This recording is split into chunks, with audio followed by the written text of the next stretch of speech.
Okay, understanding reasons. And this has to do with the reasons at the door in the exercises. And it also has to do with understanding reasons in acting. Because here's the thing. When you have a reason and you play the reason, you'd be playing the idea. You'd be stuck in logic. So there's a few things to be basic about understanding with reasons. And that is, you don't want to play the idea. You don't want to be able to just say that this is the reason and you're expecting a result, because that is a logical reason. But the good news is that there is also something called non-logical reasons. So you have both logical and you have non-logical. And this is extremely, extremely important for acting. So, when we're looking at acting, and we're looking at freeing ourselves as an actor to be able to act. So we have a situation where we're in a situation where we're trying to put ourselves so we're not locked in to certain patterns, but yet we're still following the ideas of the writer. So we have freedom as the actor, but we're following the idea by idea within the script.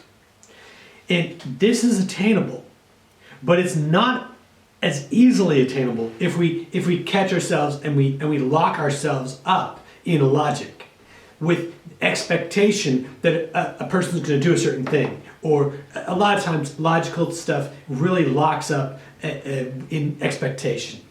And in expectation that's not unexpected, but expected results. So there's this element that's very important to be able to understand these two different things. There's logical and there's non-logical. So when you're developing these situations called reasons to be able to bring into the door, you want to bring in the reason and not know exactly what it is that your results are going to be. Are you bringing in a reason where you know the result? Or are you bringing in the reason where you're open to being able to discover the result? So bring in something that's going to be able to be a discovery, which is now you're going into interaction. Because the thing about it, it's vital importance. When you're dealing with logic, it's incredibly important to be able to deal with it in a way that keeps it fluid. So if you have to work with logic, which actors have to work with logic, because we're working with scripts, so we train with this element called reasons. So we train with reasons because later on, when we're dealing with the scripts, we're matching what we're bringing to the door or we're bringing into our acting exercises to what it is in the script. And then when we're dealing with those types of improvisations, then we're working to be able to then jump from there into the material. Now, I've seen over 20,000 exercises. When I say over, I mean over, well over. And the reality to this is it's vital. This is a vital part of acting.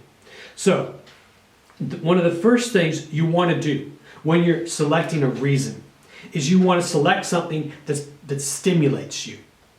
So you could brainstorm reasons that work for other people if you need to.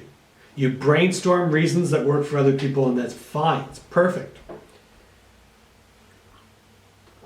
But when it comes down to it, what you want to do is you want to be able to have yourself present within your acting work.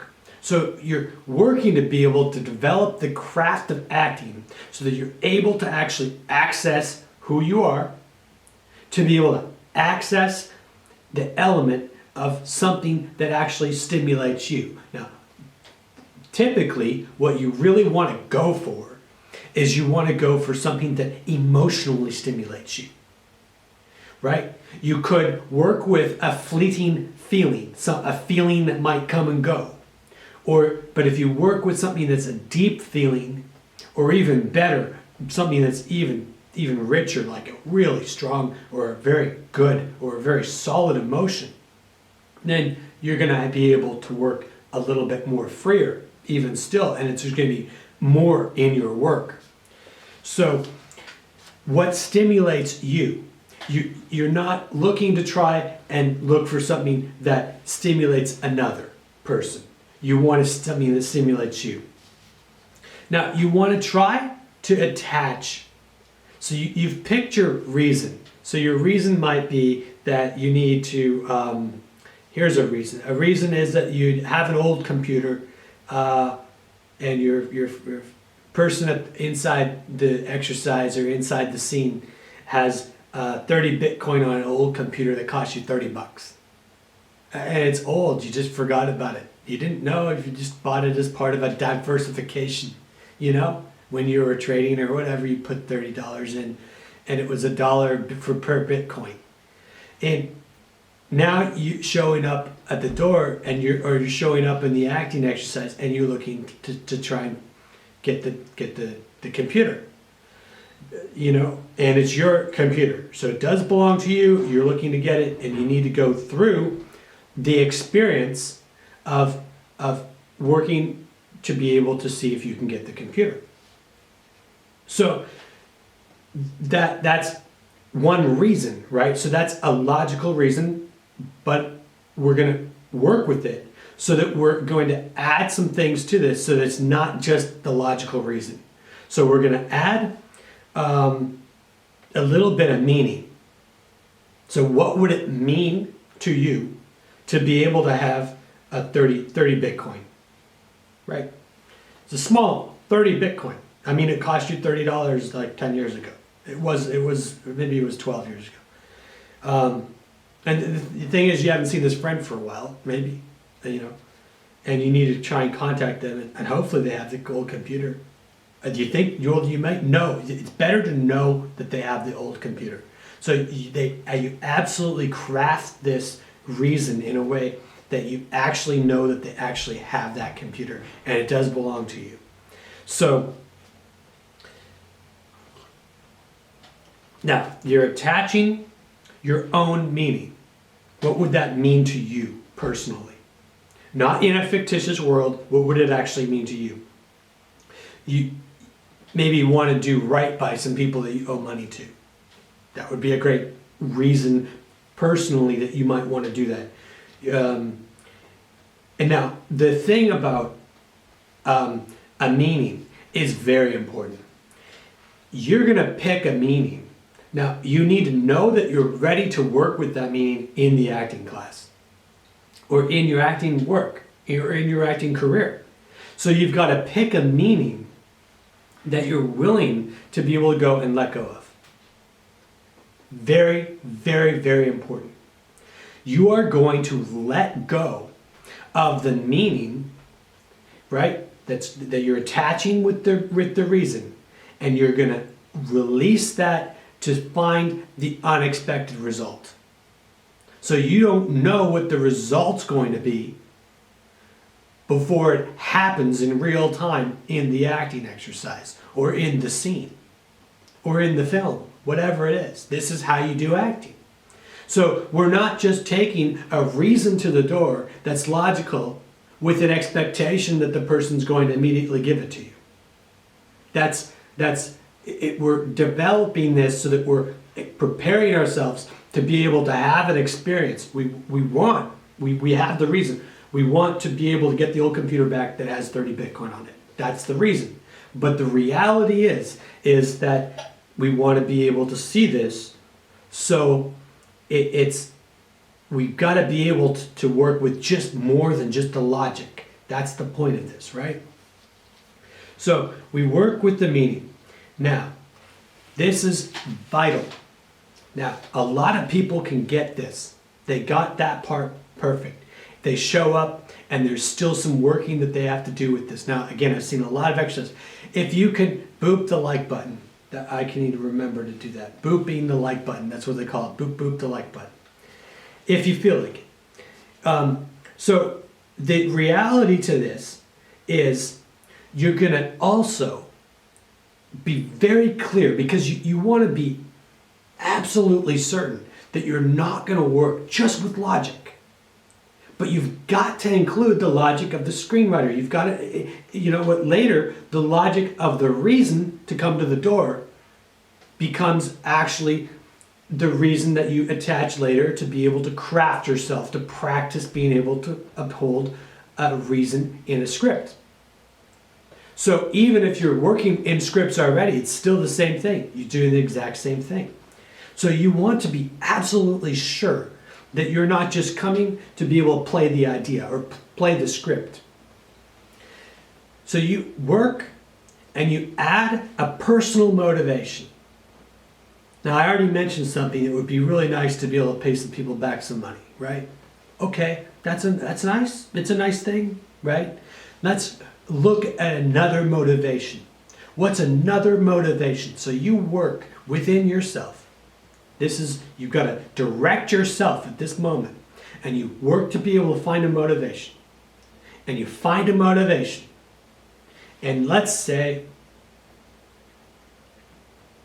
you found out that the price of Bitcoin has gone through the roof. You didn't know. You really didn't know. It wasn't paying attention to you. It was not something that you're involved in. 12 years later, you're going, oh my goodness. So what you actually care about is you care about a charity that you want to give money to, and you really have a desire that you're going to give money to this charity, because you can see that there's a need, an impoverished need that you want to be able to help. And now, when I say that, I have just a little bit of chills come in me, just wanting to say it, to help. Now, you work with that and you receive that motivation, and you tie that in like a needle and thread to every single thing else that you're doing. You tie that needle and thread in, and then you put that and then you go and you knock on the door. Or you go and you start the script. And you jump right into the script. Now, don't worry if the first moment isn't your strongest. It would be nice if it is, but it's not a problem. You want to work at the interaction. So you put that into the knock, and then you receive the other person as much as you can. And in your receiving the other person, you're going to have more stimulation. And you're going to feel a stimulation. Now, emotional stimulation. Now, this is something that's going to be able to, you're going to start to be able to work with this in acting. And this is when you know that you for certain that you've hit your craft in acting, where you're starting to work as an actor. Because now I've seen famous people work, I've seen people that are not famous work, I've seen every single level of this work. Now, when I say that this is a sensation that happens, the actors might feel like they have a little bit of a floating sensation, and that's the emotion. Trust it. Work within the experience. Some singers will say that they feel this flight that happens inside of them. Well, that's the emotion when they go on stage. Sometimes it takes the third song before the emotion really kicks off and the concert really starts. That's normal. Don't worry about it. Trust it. You'll show up. That emotion will show up.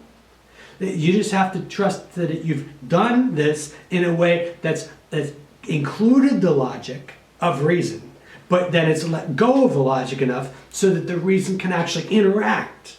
Now we've got an interaction actually happening. So you've knocked on the door, or you've started the script, and you know that you've done something to weave it through, some kind of motivation that's actually going to be able to work for you. And now you're remembering that you knocking at the door, and now you're interacting, and there's glimpses that come at your work when you're working, and there's glimpses that come at you to remember the fact that you're there for the reason, but at the same time, it's loose. It's loose, but yet it's there. It's solid, but it's flexible. And now you've got a reason that's actually flexible and it's actually workable. So try working this way and enjoy it. Because this is how you develop craft in acting. This is how you develop your own talent. And then if you need to, later on, then after you've worked through that experience, then you have the experience of what we've just set up. And that's acting. That's acting, whether it's fame or no fame, famous or no fame. Listen, being famous is such a trivial thing. It is so trivial. So don't worry about all that. Just worry about the work. And know that the sensation of doing the work is correct, which is that you're feeling the emotion actually coming up and interacting. And that's it. It's very, very exciting. Obviously, I get a little excited talking about acting because it's important. It's important that there is direction to be able to get in, to be able to do the emotion. Now, some people call the emotional preparation. Some people call the actor preparation. There's all sorts of different. Some people call, back in New York, it was called inner life. So they got the inner life, and then they went gut to gut. And then that later became known as moment to moment. So work with these ways, enjoy it. Let me know in the comments below if what it is that you're enjoying, and yeah, that's it.